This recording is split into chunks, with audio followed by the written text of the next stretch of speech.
രാജ്യസഭയിൽ വരുന്ന സീറ്റൊഴിവുകളിൽ ബി.ജെ.പി. നേതൃത്വത്തിന് ആശങ്കയുണ്ട്. പുതുതായി ബി.ജെ.പി. അധ്യക്ഷനെ തിരഞ്ഞെടുത്തതുൾപ്പെടെയുള്ള കാര്യങ്ങളിൽ ബി.ജെ.പി. നേതൃത്വത്തിൽ പല സംസ്ഥാനങ്ങൾക്കുമുള്ള വിയോജിപ്പ് കൃത്യമായി രേഖപ്പെടുത്തി കഴിഞ്ഞിരിക്കുകയാണ്. നിതിൻ നബീൻ എന്ന ഒരു പ്രാദേശിക നേതാവ്, അതും വളരെ ചെറുപ്പക്കാരനായ ഒരു നേതാവ്, അദ്ദേഹം നരേന്ദ്രമോദിയുടെയും അമിത്ഷായുടെയും കയ്യിലെ കളിപ്പാവ തന്നെയാണ് എന്ന് വളരെ വ്യക്തമായി സീനിയർ ലീഡേഴ്സ് പറഞ്ഞു കഴിഞ്ഞിരിക്കുകയാണ്. അതായത് ബി.ജെ.പി. നേതൃത്വം ദേശീയ തലത്തിൽ ഒരു തെരഞ്ഞെടുപ്പോ ഒരു രീതിയിലുള്ള ജനാധിപത്യ സംവിധാനത്തിലൂടെയോ അല്ല അധ്യക്ഷന്മാരെ തെരഞ്ഞെടുക്കുന്നത്. കോൺഗ്രസ് നേതൃത്വം ശക്തമായ ഒരു മത്സരത്തിലൂടെയാണ് ദേശീയ അധ്യക്ഷനായി മല്ലികാർജ്ജുൻ ഖാർഗെയെ തെരഞ്ഞെടുത്തതെങ്കിൽ നിതിൻ നബീനെ തെരഞ്ഞെടുത്തത് കൃത്യമായും അമിത്ഷായുടെ നിർദ്ദേശപ്രകാരമാണ്. അമിത്ഷായുടെ അനുസരണശീലമുള്ള ഒരു കുട്ടി എന്ന രീതിയിലാണ്. അത് ആ ബോഡി ലാംഗ്വേജിൽ കാണാൻ സാധിക്കും. നരേന്ദ്രമോദിയും നിതിൻ നബീനും ജനങ്ങളെ ബി.ജെ.പിയുടെ ഹെഡ്ക്വാർട്ടേഴ്സിൽ വെച്ച് അഭിവാദ്യം ചെയ്യുന്ന ചടങ്ങിൽ നിതിൻ നബീൻ പെട്ടെന്ന് ഓടിച്ചാടി കയറി ജനങ്ങളെ അഭിവാദ്യം ചെയ്യാൻ ശ്രമിക്കുമ്പോൾ ബാക്കിൽ മര്യാദയ്ക്ക് നിൽക്കുക എന്ന ആംഗ്യഭാഷ നരേന്ദ്രമോദി കാണിക്കുന്നത് ഈ രാജ്യം സോഷ്യൽ മീഡിയയിലൂടെ കാണുകയാണ്.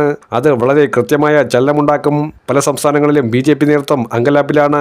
അമിത്ഷായുടെയും നരേന്ദ്രമോദിയുടെയും രീതികളെ അംഗീകരിക്കാൻ കഴിയാത്ത പല ബി.ജെ.പി. നേതൃത്വം പല സംസ്ഥാനങ്ങളിലുമുണ്ട്. 2014 ശേഷം നരേന്ദ്രമോദിയുടെ വ്യക്തമായ ടാർഗറ്റിന്റെ പേരിൽ അധികാരത്തിലെത്തിയ ചില സംസ്ഥാനങ്ങളുണ്ട്. ബി.ജെ.പിക്ക് ഒരിക്കലും കടന്നു കയറില്ല എന്ന് വിചാരിച്ച് അധികാരത്തിലേക്ക് എത്തിയ സംസ്ഥാനങ്ങൾ.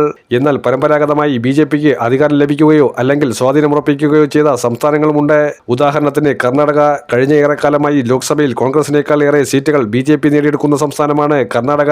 2009 കോൺഗ്രസിന് 206 സീറ്റ് നേടിയെടുക്കാൻ കഴിഞ്ഞപ്പോൾ പോലും കർണാടകയിൽ മുൻതൂക്കം ബി.ജെ.പിക്കായിരുന്നു.